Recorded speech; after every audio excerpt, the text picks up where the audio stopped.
A partir de agora, 10 Conversa. Tudo sobre cultura, atualidades, entrevistas com convidados especiais. Uma conversa com assuntos importantes para te manter bem informado. 10 Conversa.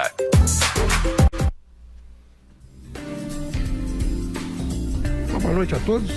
Boa noite, Miguel Medina. A nossa conversa de hoje é com engenheiro civil, engenheiro de portos e... Costeiro e portuário. Costeiro e portuário. Eu vou falar É difícil. Vou falar com o Miguel Medina daqui a pouco. Ele que é presidente da Associação de Engenheiros e Arquitetos de Pelotas e é o inspetor-chefe regional aqui do Conselho Regional de Engenheiros e Arquitetos, do CREA. Então nós temos muito assunto para tratar.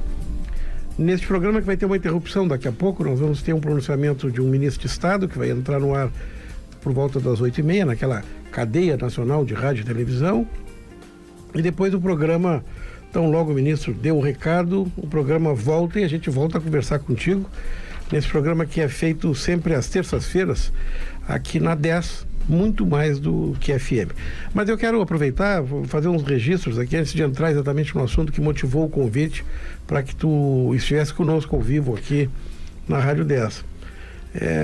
Não deixem, quem puder, de assistir o espetáculo da Débora Coker, que vai se apresentar amanhã, dia 23, no Teatro Guarani. A Débora, que é uma bailarina e coreógrafa das mais importantes do mundo, ela foi a única mulher até hoje que fez coreografia para o Cirque du Soleil, o espetáculo Ovo, é ela que concebeu. Ela tem prêmios de balé na Rússia, prêmios de balé em Londres, e para quem quer lembrar um pouco assim do trabalho dela, ela... Bom, além do seguinte, assim, nas horas de folga, acho que ela faz as comissões de frente nota 10 das escolas de samba do Rio de Janeiro, eu não sei quantas, por diversas escolas, assim, montando a comissão de frente, que é um quesito que decide no Rio. Que interessante. E a Débora está em Pelotas, vai se apresentar no Teatro 7 de Abril, eu até acho uma notícia maravilhosa, porque mostra que a gente está saindo da pandemia, Miguel, e que os espetáculos teatrais estão começando a viajar, estão começando a fazer itinerância, estão começando a programar cidades. Quer dizer que ela estava em Porto Alegre, vem a Pelotas, depois ela vai para Santa Catarina, depois ela sobe para o Paraná, dia 31 ela está no Paraná, depois ela vai para Salvador e vai subindo, entendeu? Então Pelotas acaba nesse momento entrando num circuito nacional. O Guarani é um teatro maravilhoso e a gente espera que quando o 7 de abril inaugurar, isso se amplie, porque funcionava assim. Claro. Quando esses dias me ligou um produtor para saber algumas coisas aqui de Pelotas e dizendo, olha, eu vou levar do Rio de Janeiro para Porto Alegre um espetáculo no Teatro São Pedro. Em Pelotas, a distância Pelotas-Porto Alegre para levar o cenário é muito barato, comparando a distância do... Então ele dilui o custo. E aí pra gente, né? Pro pelotense, é uma oportunidade maravilhosa da gente estar podendo assistir um espetáculo dessa natureza que normalmente só vai para o eixo, para os grandes eixos. Não, exatamente. Então exatamente. Acho que vale a pena a oportunidade da gente estar podendo prestigiar um espetáculo dessa magnitude. Quem não lembra dela, certamente vai lembrar de um trabalho dela. Ela fez a abertura das Olimpíadas. Foi ela que montou aquela concepção. Ah, claro. Todo aquilo, o pessoal diz, vai ser um horror, no Brasil não vai funcionar, entendeu? O pessoal diz, não, vai ser a Débora Coker que vai montar.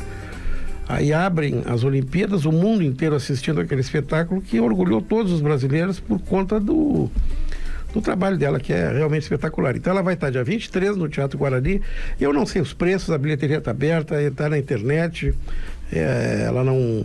Enfim, eu estou destacando exatamente porque é muito importante a presença dela aqui, é daquelas pessoas que daqui a 10 anos vão dizendo, olha, a Débora Coker esteve em Pelotas lá no ano de 2022, quando estava terminando a pandemia, né? Outra informação que eu quero compartilhar aqui, haveria uma cerimônia, talvez até, tenho certeza que tu estavas convidado, uma cerimônia para, agora, dessa semana, para a entrega da duplicação do contorno aqui da BR-116, claro, com a presença de um ministro de Estado. E a obra que realmente está ficando muito boa ali, ali no contorno, a saída para Rio Grande, aquele contorno ali. Bom, a obra não vai ser entregue essa semana, vai ser na outra semana. Estão tentando, o DENIT está tentando confirmar a presença do ministro, que aliás o ministro que pretende inaugurar a obra, seria a última inauguração que ele presidirá, porque ele deve concorrer a governador de São Paulo que é o Tarcísio Gomes de Freitas, né? Então ele deve estar aqui na semana que vem. Então, mas também ele está querendo ser vice do Bolsonaro, enfim. Tá tudo muito incerto ainda, tudo né? Muito incerto. Até o dia 2 agora, de abril, vai ter muita coisa. Agora, candidato também só pode participar, o pré-candidato só vai poder participar dessas cerimônias até o fim desse mês. Depois entra aquele período de restrições e os próprios advogados que cuidam das campanhas recomendam não vá nas inaugurações, porque isso pode ter problema. Então, feitos os registros, Débora Coker no 7 de abril e a duplicação da EBR, do contorno, ficou para a semana que vem. Dito isto, te saúdo mais uma vez e queria começar justamente para tentar entender como é que funciona a engenharia civil costeira e de portos. Onde a gente faz essa graduação? Bom, então, em primeiro lugar, boa noite Henrique, obrigado aí pelo convite de estar aqui conversando com o pessoal. Boa noite a todos os ouvintes da nossa Rádio 10, pessoal que está nos acompanhando agora, seja no carro, enfim, em casa. É um prazer enorme estar aqui. Então, começando a falar um pouquinho do meu curso, eu sou formado nesse curso de nome bonito.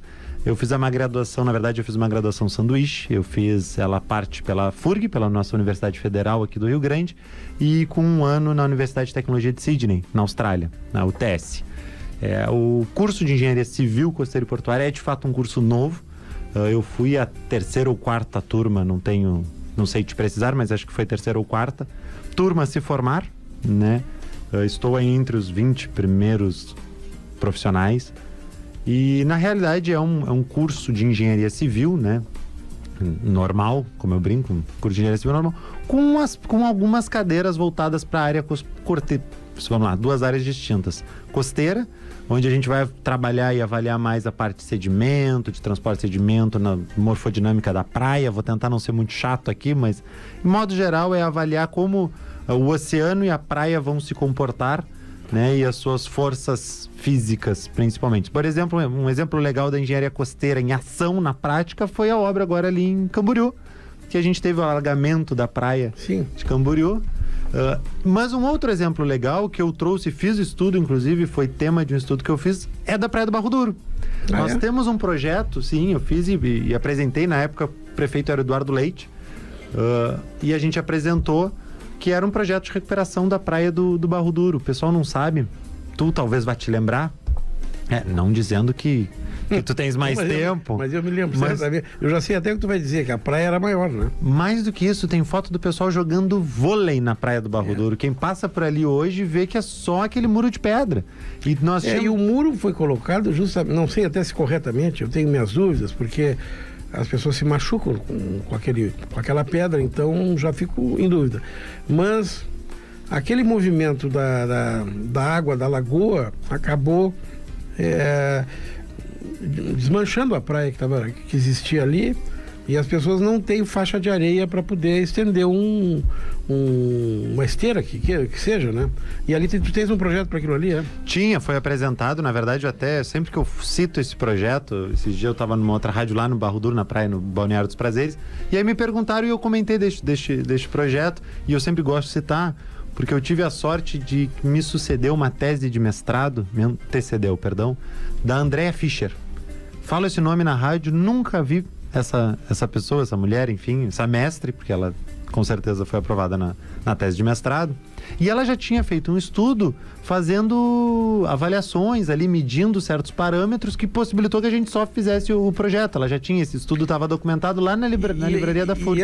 E essa areia teria que ir da onde? Da própria lagoa, a partir de trabalho de dragas na lagoa? Então, na realidade é mais simples do que isso. Voltando a falar então da tua parede de pedras ali, a gente nem ia entrar nesse assunto, mas acho que é um tema legal, é um tema interessante. A parede, aquela contenção com pedras ali, aquela obra de enrocamento, eu não vou dizer, ela não é a melhor obra pro momento. Ela funciona. A lagoa parou ali, nossa Laguna dos Patos parou ali e impediu que ela seguisse avançando, porque ela seguiria avançando. Isso acontece porque a praia tem aquela região ali do Barro Duro, forma o que nós chamamos de saco. E esse vento nordeste faz com que eu tenha incidência oblíqua de onda e, em outras palavras, essa onda transporta areia dali pro Pontal da Barra. Sim, ela até pode, daqui um pouco, trazer areia de volta daqui a 20, 30 anos, mas demora, né? E não é o processo... Pode acontecer e somente se a gente tiver uma alteração nas forças de vento ou de onda, de alguma forma, ou alguma alteração climática. Agora, já que tu é especialista nessa área, me explica o seguinte, e aquele barro no cassino? Aquele lodo lá? Tchê, aquilo ali tem uma discussão técnica de vários especialistas e de vários Porque estudos. eles tiram... Alguns dizem que é da dragagem, outros dizem que é um processo natural. Eu já participei de debates onde especialistas dos dois lados alegam e trazem alguns argumentos interessantes. É fato que, e isso é fato, e vou falar primeiro os fatos, depois eu coloco a minha opinião. É fato que este sedimento vem do estuário, ou seja, vem de dentro ali da lagoa, da nossa laguna. Ah, entendi. Isso é fato. Agora a questão é se é um processo natural ou se é uma má descarga da empresa que faz a dragagem. Porque alguns alegam que a empresa que draga não leva o sedimento até um ponto bem a fundo, onde deveria levar, que impossibilitasse que aquele sedimento voltasse. Mas ali tem quem diga também o seguinte, que com a prospecção do canal, com o aprofundamento do canal para dar mais calado para a entrada de navios, acabou que o movimento da água mudou também ali. Até tem o camarão vai ter dificuldade para entrar na medida que tu aumente, e aquilo ali acaba funcionando como uma descarga de lodo que acaba chegando na praia. Todos os anos é aquela função no cassino, fazer aquela retirada, e às vezes não consegue retirar, porque ela fica lá e... Essas questões que tu trouxe são fatos. O que se discute é até onde isso acontece pelo processo de dragagem ou não. Porque o que acontece? A ideia de tu alargar, de tu aumentar os moles, é para diminuir a boca. Justamente para que ter mais pressão de água e essa pressão assoreie o fundo, ou seja, carregue o sedimento fundo.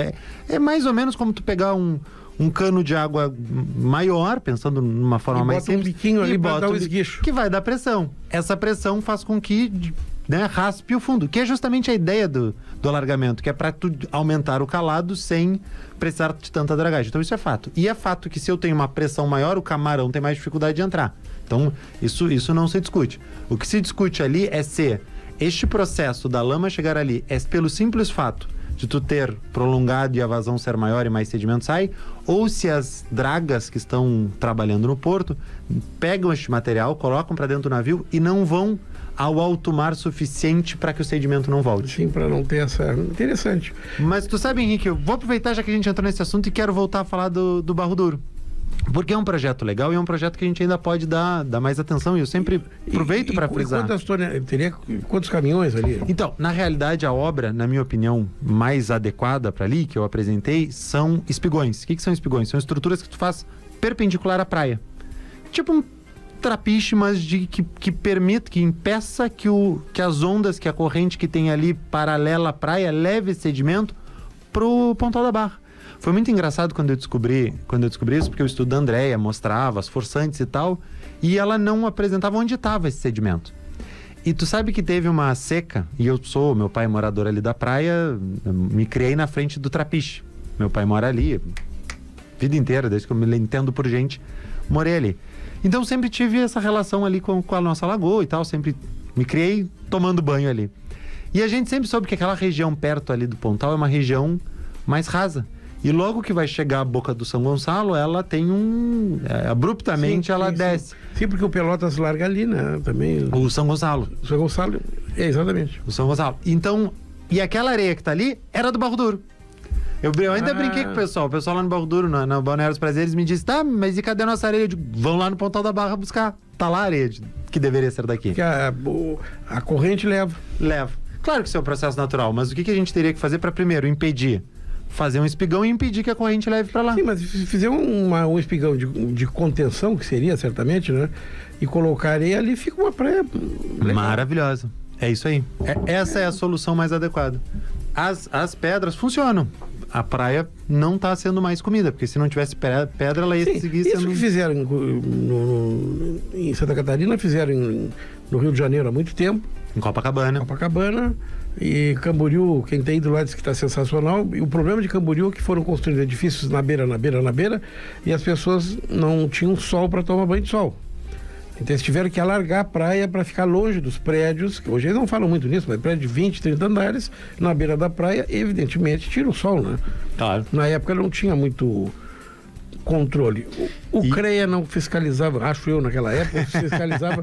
Vamos falar do CREA. Como é que funciona o CREA aqui em Pelotas? Vamos lá. É antiga a nossa inspetoria aqui, né? Mais do que isso, a nossa inspetoria é a inspetoria mais antiga do estado. Foi a primeira regional criada fora da sede ali de Porto Alegre. Inclusive, ano passado, nós tivemos um ato, né, de homenagem, ali um ato na Câmara de Vereadores e alguns eventos em homenagem aos 50 anos da nossa inspetoria.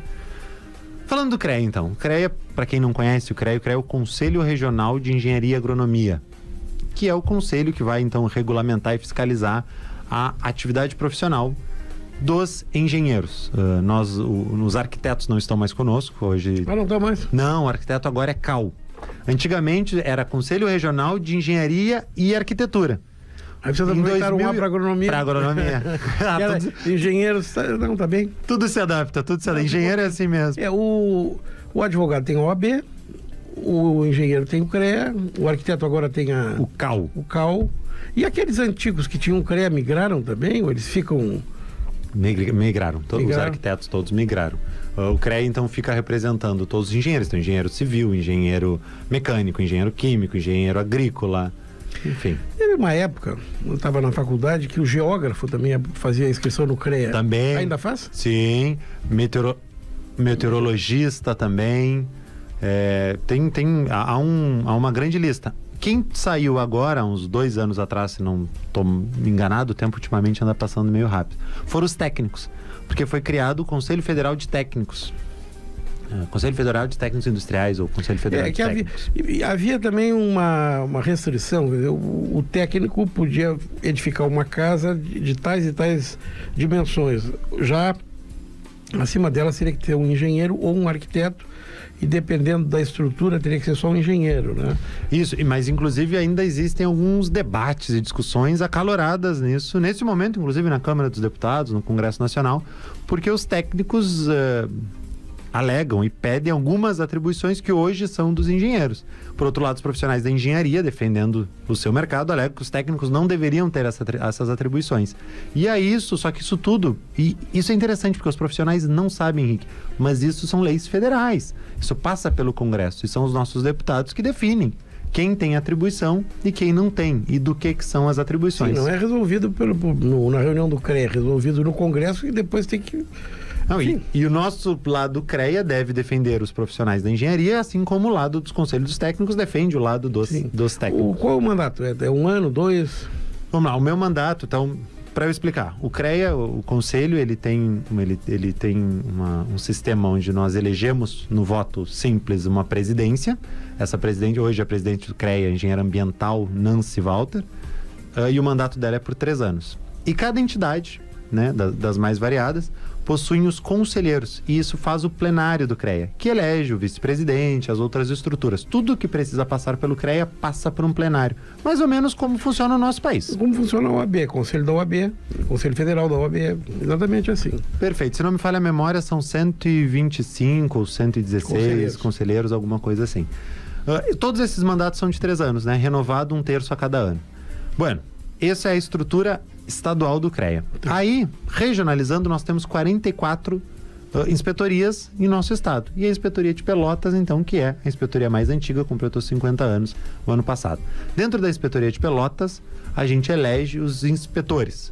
Hoje estamos como inspetor aqui, eu fui eleito inspetor-chefe aqui da nossa inspetoria, o engenheiro Jacques Reidams, inspetor tesoureiro, e o engenheiro Rui Fernando Lucas, inspetor secretário. O nosso mandato é de 2 anos. Onde é a sede? Na Rua Félix da Cunha, número 260, estamos sempre abertos para atender as demandas dos profissionais. Já tem atividade presencial ou só... Já. Nossa inspetoria está... Félix da Cunha, 700 e... 260. Fica bem onde? Fica entre Almirante Tamandaré, pode ser? Pode ser. Pode ser. E a do lado ali, que tem é um hotel ali perto. Gomes Carneiro, na frente, bem pertinho do hotel. Bem na frente não, mas é pertinho do hotel. Pouco antes de chegar o Colégio São José. Tá, é bem no centro. É bem fácil, sim. Nossa inspetoria está funcionando 100% presencial. É bom, já é fácil estacionar também. Pois então, o local é perfeito justamente por isso, porque a nossa sede, inclusive, existe uma certa luta aí dentro do conselho, porque a nossa sede anterior era na Osório com Dom Pedro.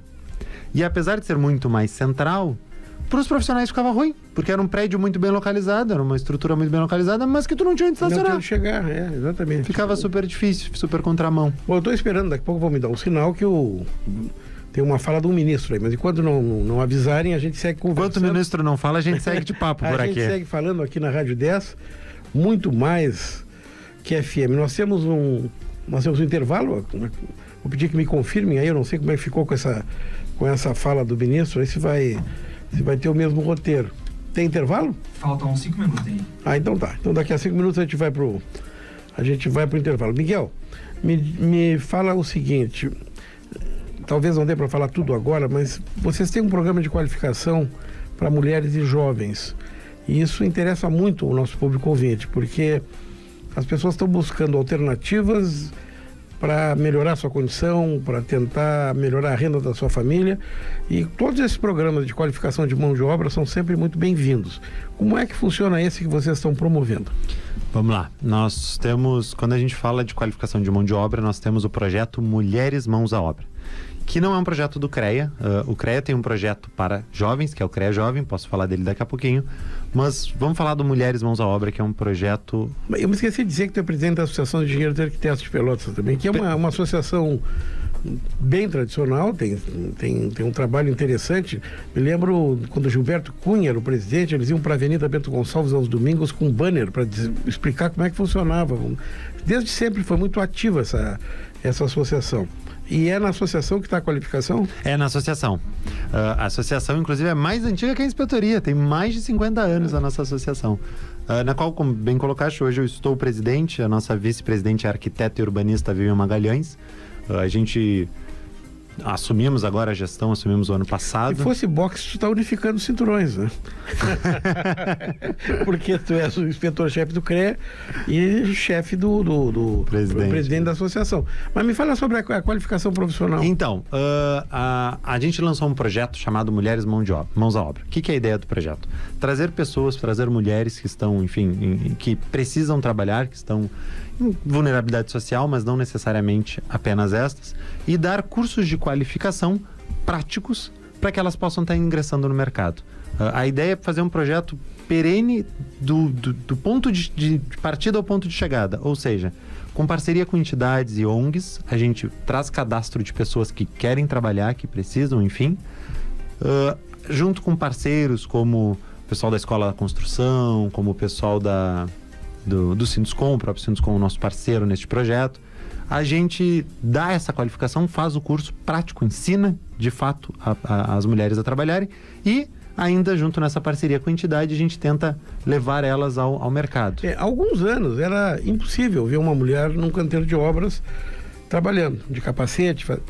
Eu já morei em outras cidades, cansei de ver e sei assim do quanto são valorizadas as mulheres que acabam se dedicando a isso, principalmente aquelas que se dedicam a fazer acabamento, a fazer a finalização. Perfeito. E tem profissionais hoje disputadíssimas no mercado, trabalham na construção civil e eram pessoas assim, uma dona de casa que resolveu que gostaria de trabalhar em obra, porque achava legal. Aliás, muitas faziam obra em casa e não faziam na empresa, né? Exatamente. O projeto ele tem dois objetivos principais. Um lado mais social, onde a gente então busca estar podendo oferecer, dar uma oportunidade para mulheres que muitas vezes estão sem condições. Quantas vezes a gente enxerga uma família onde o marido saiu e é a mulher que tem que dar educação, criar, cuidar da casa, sustentar uma casa e uma família, e precisa de uma oportunidade que muitas vezes é negada. E por outro lado, vendo pelo lado dos profissionais, que é a nossa função, defender os profissionais, a gente vai estar trazendo mais mão de obra qualificada para o mercado, ou seja, a gente levanta a régua da qualidade da mão de obra no mercado. E o ambiente da obra hoje já permite isso, porque antes a obra hoje tem que trabalhar em cima. Aliás, uma coisa que o Pelotas trabalha muito bem há muito tempo, em termos de qualidade na obra. Quanto menos custo, Quanto menos desperdício, menor o custo, mais a eficiência e no final resulta num preço que a pessoa pode comprar, né? Perfeito. E tu sabe, Henrique, se tu olhar tanto do lado de construtoras que estão sempre precisando de mão de obra qualificada para trabalhar, mas vamos pro varejo. Quantas vezes a gente quer fazer uma reforma na nossa casa e muitas vezes agora com home office as pessoas ficam trabalhando e poderiam se sentir mais seguras, mais tranquilas? Ter mulher trabalhando, ter mulheres, e é difícil, mão de obra para construção civil não é fácil. Como é que alguma senhora que esteja nos ouvindo, alguma moça que esteja nos ouvindo, que queira se inscrever, tem algum site, alguma coisa que ela possa acessar? Pode. Na realidade, assim, hoje o projeto a gente só busca cadastro ativo, ou seja, junto com entidades e ONGs das comunidades, a gente busca justamente este cadastro, elas vão nos passar, porque essa função de selecionar, de fazer esse cadastramento, faz mais sentido que seja feito por eles, justamente para ter uma triagem assim daquelas pessoas que realmente querem ingressar. No futuro... Tu vai fazer uma obra num determinado lugar, tu entra em contato com uma organização não governamental. Não, peraí. Na realidade, isso é para buscar as pessoas que nós vamos dar o curso de qualificação. Ah, certo. A quem quiser contratar, entra em contato com a IAP. Pode ser pela nossa página do Instagram, AEAP Pelotas. AEAP, Associação de Engenheiros e Arquitetos de Pelotas. Isso aí. E caso alguém queira, enfim, se inscrever, pode daqui a pouco estar me procurando no Instagram. Nós não estamos fazendo cadastro ainda. Talvez no futuro venhamos a fazer um cadastro pela associação, mas por enquanto é só pelas ONGs, para garantir uma certa... Olha, se tem ONGs fazendo projetos sociais tão bem feitos e que podem fazer essa triagem e nos trazer, não tem por que a gente tá indo buscar e fazer esse trabalho. Mas quem quiser pode me procurar no Instagram, @MiguelMedinaRS. E vai ter por exemplo, uma senhora que queira trabalhar com azulejo, ela vai ter um curso específico para isso? Tem um curso, vai ter curso de azulejista, com certeza. Esse nosso primeiro projeto piloto, a gente está fazendo curso de pintura. Com essas tintas novas e tal. Perfeito. Epóxi, coisas que eu nem sei. Às vezes quando eu olho numa loja de tinta eu acho bonito, mas não... Mas que fica bonito. No final a gente sabe que é bonito. E dura, né? Porque é o que a gente quer, né? Mas enfim, esta é a Rádio 10, muito mais do que FM. Nós estamos conversando neste 10 Conversa com Miguel Medina, engenheiro civil, costeiro e de... E portuário. Vamos ficar no engenheiro civil, porque hoje eu atuo na área da engenharia civil. Do portuário também, que é interessante. Não é todos os dias que eu pego alguém que finalizou seu curso na Austrália, né? Daqui a pouco eu até quero falar sobre isso. A gente vai interromper o programa um pouquinho, daqui a pouco a gente volta. Quem nunca se perguntou qual é a próxima jogada? O próximo passo? Para onde vão todas essas mudanças? Qual é a evolução do rádio? Ou seria... a revolução do rádio? É hora de reinvenção, de mudar as regras do jogo, de fazer mais. Fazer uma 10 mais presente na vida das pessoas, mais imersa na rotina da cidade. Uma 10 que é rádio, mas vai além de uma estação. Que é FM, mas está em todos os canais. Uma 10 que agora também é streaming, é podcast, é rede social, é áudio, é vídeo e é TV. É aplicativo, é site, é transmissão ao vivo para ouvir e ver de onde você estiver. É conteúdo na íntegra, sem cortes. Uma 10 que é música, que é a trilha sonora da sua vida. Mas também é entrevista, é notícia, é humor, é esporte, que informa e também diverte, que comunica, mas também escuta. Uma 10 que está na palma da mão, no ritmo do dia a dia, que permanece junto em qualquer hora, em qualquer lugar. Uma 10 que interage, informa e distrai. Sabe a hora de ser intensa e de ser leve. Que conecta quem faz a quem acompanha, quem conta histórias e dá palco para enaltecer aqueles que vivem essas histórias. Uma nova 10, que é tudo isso e muito mais.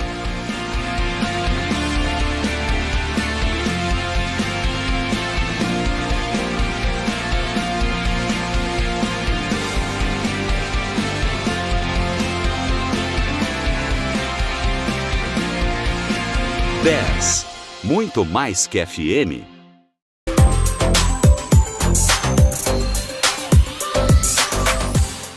Nossa conversa de hoje, aqui no 10 Conversa, prossegue com o nosso engenheiro civil, costeiro e de portos, Miguel Medina, presidente da Associação de Engenheiros e Agrônomos de Pelotas e inspetor-chefe do CREA, Conselho Regional de Engenharia Perfeito, mas a Associação é de Engenheiros e Arquitetos e o Conselho é de Engenharia e Agronomia. Eu troquei. Mas é muita letrinha, Henrique. Não tem como decorar, realmente. Era, né? Eu decorei no tempo antigo. Mandar um abraço ao Joaquim Miller, que está nos ouvindo. Qualificada audiência, né? O Joaquim com também certeza. É um engenheiro civil atuante aqui na nossa região. E uma sumidade, eu brinco muito com ele, eu digo, Joaquim, eu quero a tua cabeça, porque ele tem um pensamento crítico para tudo. E ele consegue fazer tu pensar, refletir sobre questões de várias formas, é bem legal. Bom, a gente estava falando sobre qualificação de mulheres e não falamos de qualificação de jovens. Então, na realidade são 2 programas distintos. Então, só para a gente terminar ali, o projeto Mulheres Mãos à Obra visa a qualificação de mulheres para colocar, então, pessoas que daqui a pouco não tinham oportunidade de emprego, de trabalho, e qualificar para que elas possam entrar, então, no mercado da construção civil, que é um mercado forte na nossa cidade. A pandemia mostrou como a construção civil é forte na nossa região. Né, ela tem um viés social, mas um viés também de qualificação do mercado. Tu levanta a régua da qualidade técnica das nossas construções, e isso é muito legal. O outro projeto, então, que a gente está trabalhando agora, na verdade é um programa, que é o CREA Next Gen, que é CREA Nova Geração. É um programa do CREA, isso é um programa estadual da presidente Nancy, que visa, então, a criação de um CREA Jovem e um CREA Júnior. É um projeto muito interessante, é um programa que hoje o estado de São Paulo tem. O CREA Júnior alguns estados mais têm, Tocantins tem. E o CREA Jovem, se eu não estou enganado, é só o estado de São Paulo. Mas recruta o quê? Estudantes de engenharia, arquitetura? Então, o CREA Júnior é para estudantes de engenharias, engenharia química, mecânica, civil, certo. Enfim. E o CREA Jovem é para profissionais formados com até 5 anos. Então, em menos de 35 anos de idade. Que a ideia é muito simples, tu tá trazendo essas novas gerações para dentro do nosso sistema, para dentro dos nossos conselhos, para debaterem as habilitações, enfim, para debaterem o nosso conselho e a gente poder estar integrando esses novos profissionais que logo vão ser, né, o futuro próximo do nosso mercado de trabalho, e trazendo eles para entendimento, até porque assim, até para criticar a gente precisa conhecer. E o CREA tem uma função de fiscalização. Quantas vezes a gente reclama das obras mal feitas na cidade? Ou quem eu digo muito isso como profissional, o meu concorrente não é o outro engenheiro, o meu concorrente é a obra irregular. Porque a obra irregular é que é feita de forma inadequada e com preço lá embaixo. Então, a função do CREA de fiscalizar para que a gente tenha boas obras, a boa prática da engenharia, é muito importante. Eu acho que a gente tem um caso que todo mundo está acompanhando fora do Rio Grande do Sul, Petrópolis, lá no Rio de Janeiro. Quanta obra irregular, por N razões, ninguém... eu acho interessante morar na beira do morro. Não, as pessoas vão por necessidade, naturalmente, acabam sendo levadas para esses lugares, acreditam que não vai haver nada, edificam às vezes um prédio sem a menor estrutura e acaba o solo daqui a pouco cedendo numa enxurrada e vem casa em cima de casa, né? Sempre.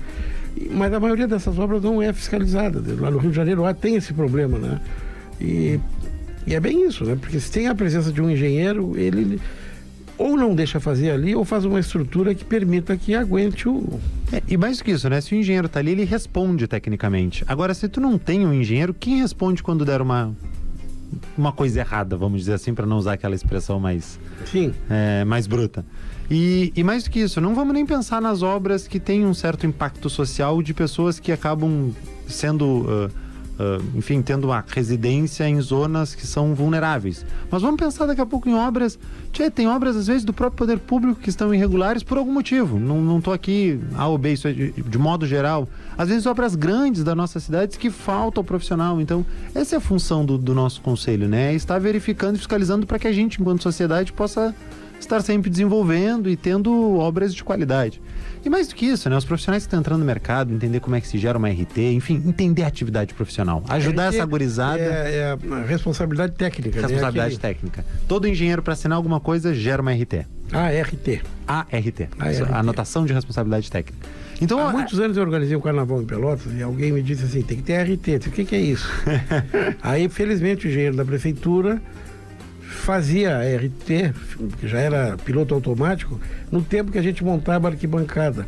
Então, tu montava a arquibancada, tinha os pranchões, e ele tinha que fazer o levantamento para fazer a responsabilidade técnica, para depois ser inspecionado pelo CREA para dizer, vai porque pode pular bastante quando ganhar a Teles, ou quando ganhar a academia, quando ganhar essa, porque não vai cair. Quando ganhar a Teles. A estação primeira já ganhou também. Estação, não, Unidos do Fragata. A Teles, o pessoal diz assim, quando a Teles ganha não dá confusão no carnaval, porque ganhou. Agora, se a Teles tira segundo lugar, não é fácil. Uma ocasião um amigo me ligou, um grande amigo, e disse, Henrique, eu estou um pouco atrapalhado, eu não vou poder ler as notas do carnaval, mas é só abrir o envelope e ler, a rádio está lá, vai estar todo mundo. E eu, ingenuamente, trabalhava num outro setor na prefeitura, fui lá para ler as notas. Aí cada vez que eu abri o envelope, achavam que eu era eu não era o jurado, eu estava abrindo. Comissão de frente, 9. Tijolo em tijolo. E depois eu disse, mas vem cá, eu disse, por que tu acha que eu não fui?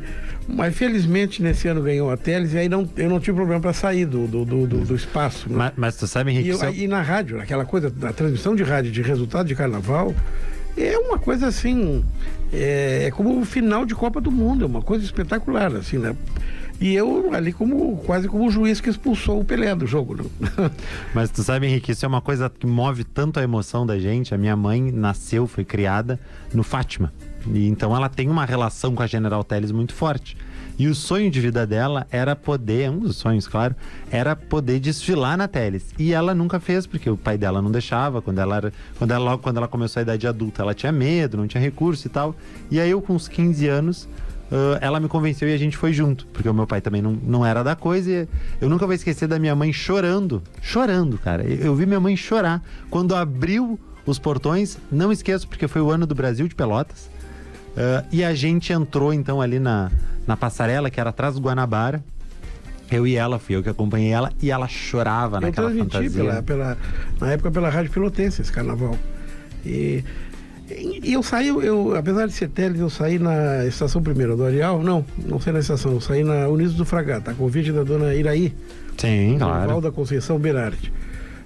Eu sugeri que ela homenageasse o Antônio Caringe, que até para fazer a alegoria era fácil. Tu faz um laçador, tu faz uma estátua ao colono, tinha um apelo legal.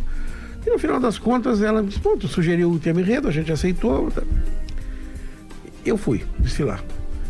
E aí tu vê uma coisa interessante, porque eu sempre transmitindo o carnaval, fui jurado de alegorias. Bom, tu chega lá na ponta e diz, isso não vai dar certo. Isso não vai dar certo, esse monte de gente, tem 500 pessoas, isso não vai dar certo. Quando vira ali, as pessoas saem certinhas, a comissão de frente, a bateria, todo mundo funcionando perfeitamente, mas 5 minutos antes, tu achava que aquilo era um caos, que estava todo mundo misturado e que não ia conseguir, né?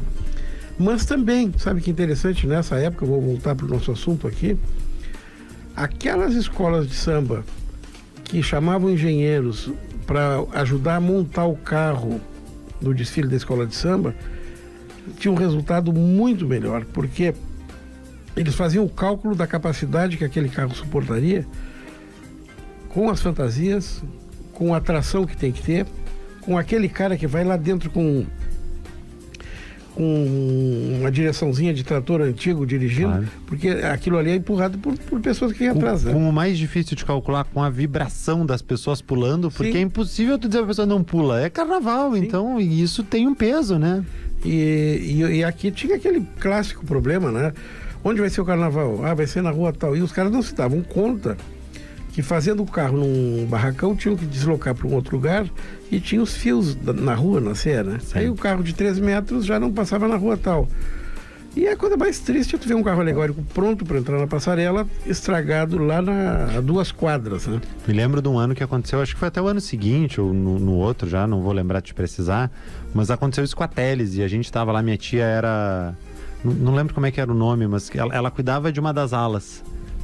Coordenadora de ala, alguma coisa assim. E eu lembro daquela ansiedade, aquela loucura que tá atrasando, porque o carro, exatamente o que tu falou, tinha pego nos fios e não conseguia entrar porque vai montando. No Carnaval do Rio de Janeiro, eu tive a felicidade de ir a convite lá do ano de 2019, no Carnaval, dentro da passarela. Lá realmente tem uma fiscalização intensa do CREA, do Carnaval, por uma questão de segurança também, né? Porque tu planeja um carro para fazer um espetáculo daqueles, com todas as televisões, e tu não pode correr o risco de daqui um pouco ter alguma coisa mal soldada, mal feita, a pessoa pulando ali daqui um pouco. E não é só uma questão... Risco zero não existe, né? Não, nunca existe, mas a gente tem que mitigar o risco para atender a zero. E assim, não é só uma questão de financeiro ou de desfile, mas vidas, né?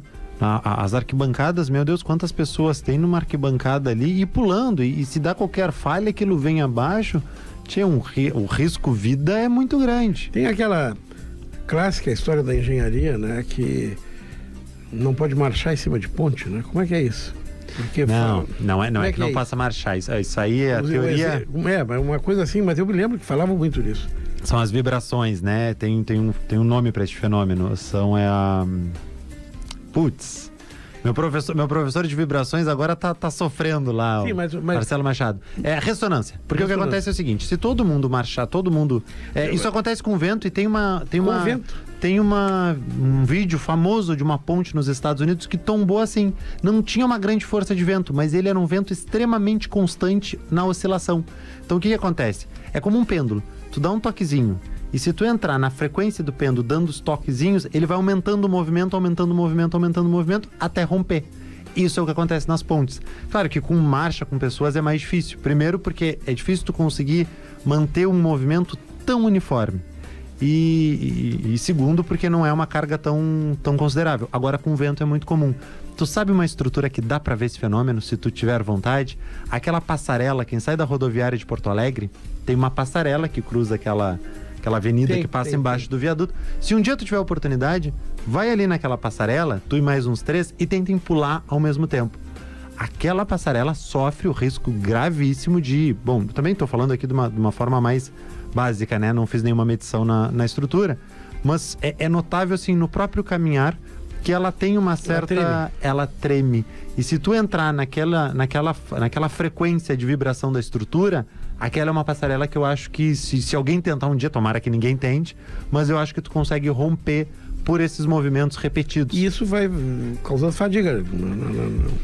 Não é uma questão de fadiga, porque fadiga é quando a estrutura rompe por excessos de tensão, né? Excessos de movimento. Isso é fadiga como uma estrada que ao longo de 20, 25 anos o material vai deteriorando. Tá, mas ali tu olha no chão e tu vê assim um pedaço de ferro, tu vê que já caiu É verdade. Aí...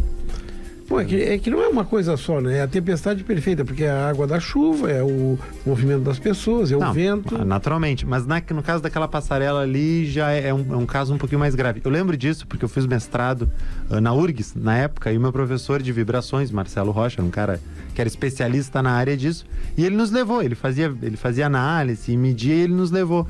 E aquela passarela tu nota. Se tu pular uns 4 ou 5 juntos no mesmo movimento, tu vê que ela vibra muito forte mesmo. E deve ser interessante projetar arquibancada de clube de futebol, né? Porque tu tá trabalhando com aquele material, mas tu sabe que vai ter muita gente comemorando, pulando e fazendo festa. Não deve ser fácil. Não deve ser fácil, mas tu tem que prever. Só o que nós chamamos, quando a gente vai calcular qualquer coisa, tem o estado limite de ruptura e o estado limite de utilização. Então, tu tem que prever uma estrutura não só para que ela não venha a romper, mas para que ela consiga se manter com a qualidade na utilização. Vou te dar um exemplo bom. Um edifício em Camboriú também foi tema, isso saiu no jornal, que ele foi projetado, só que ele é tão alto e eles não avaliaram muito bem as forças do vento que ele levemente mexe. Então tem uma banheira num daqueles edifícios, num daqueles apartamentos lá em cima, que quando tem um vento muito forte, a água da banheira oscila e escorre pro apartamento inteiro. Esse edifício não cai, ele passa nos estágios de ruptura, é tranquilo, ele não vai cair. Só que não é confortável tu estares no 30º, 40º andar de um edifício e tu vê a água da banheira saindo e escorrendo em todo o teu apartamento porque ele vibra. Vê como eu sou antigo, eu tô me lembrando, eu tava no Campo do Brasil, aquela vez que caiu a arquibancada do Chavante, no jogo contra o Grêmio, se não me falha a memória. Eu tava lá em cima e deu houve aquela queda, aquilo saiu em tudo que foi jornal, saiu no Fantástico domingo, faz muitos anos isso. Aí o todo mundo correu para dentro do campo. Eu estava bem posicionado, quando deu o primeiro barulho eu já estava lá dentro. Mas faz muito tempo isso, que é mais novo, não lembro. Bom, essa é a Rádio 10, nós estamos com o 10 Conversa. Hoje muito mais que FM. Muito mais que FM. Já peguei. Conversando com o Miguel Medina, que é o inspetor-chefe do CREA aqui na região. Aliás, qual a região aqui?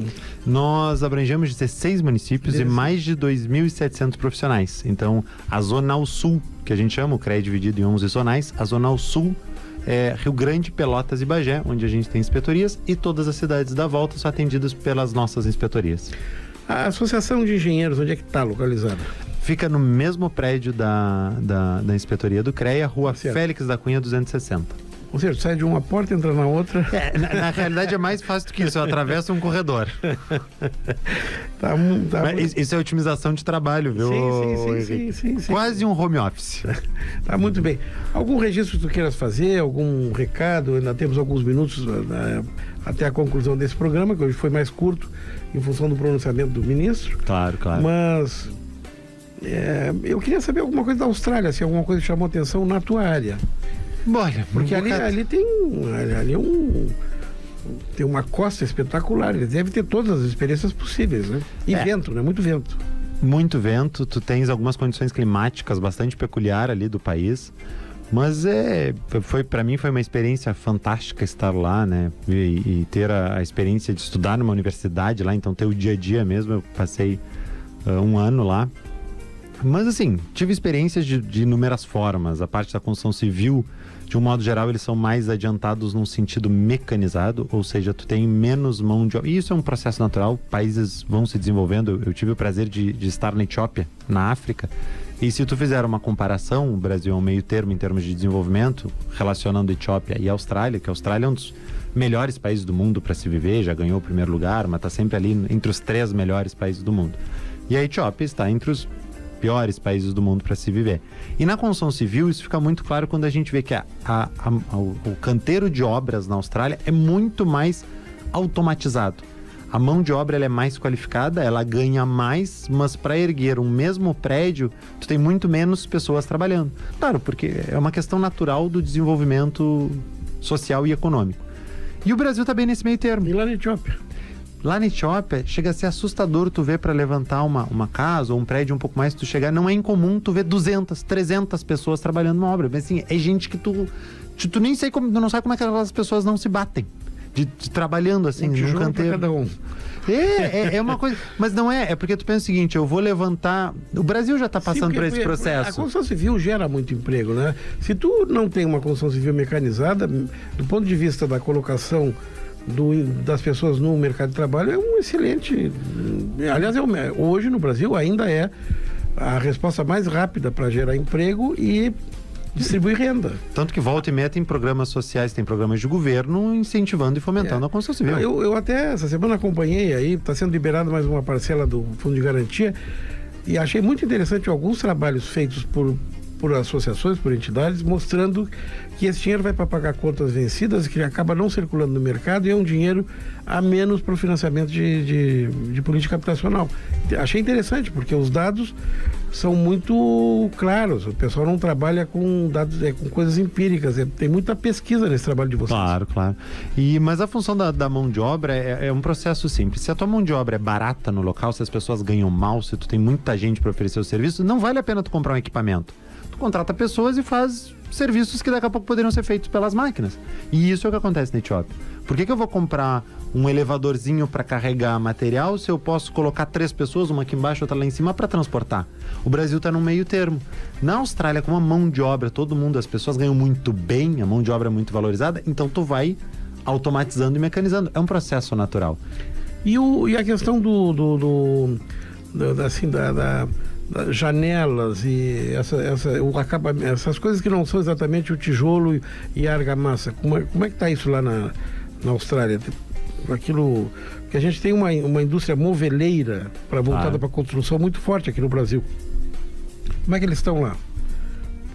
Desse ponto de vista, o Brasil tem algumas vantagens, né? Sempre que a gente quer saber em termos de evolução de esquadrias e acabamentos, a gente precisa primeiro avaliar a situação climática do país. Um país que é submetido a baixas e altas temperaturas sempre vai desenvolver mais esquadrias ou produtos que vão te dar conforto térmico e isolamento acústico. Além disso, o Brasil tem muita matéria-prima para produzir muita coisa. Então, nesse aspecto, o Brasil é bem avançado. Claro que um país de primeiro mundo sempre vai ter algumas técnicas e alguns processos melhor. Mas nesse aspecto, eu acho que o Brasil tem uma certa... Eu acho que nós não estamos tão mal colocados. Claro que isso é uma avaliação, não do mercado, sim, mas de quem sim. viveu e viu pouco. Mas tu tens também essa questão o frio no sul, o norte com o calor e tal. Daqui a pouco isso tu tem profissionais qualificados para frio e calor, né? Claro. Considerando as condições dos lugares e tal. Miguel, eu quero agradecer a tua presença aqui conosco. A casa está de portas abertas, nós vamos voltar a conversar. Sucesso aí na qualificação de mulheres e jovens nesses programas que a gente estava falando, e certamente os assuntos também da área costeira e portuária voltarão a ser tema aqui no 10 Conversa. Henrique, muito obrigado por estar aqui, foi um prazer estar conversando contigo e o pessoal que está nos ouvindo. Eu acho que a gente que gosta do que faz e gosta de pessoas e gosta de... É sempre empolgante para mim estar aqui conversando, falando, acho que dá para perceber isso na minha voz, eu sou um entusiasta.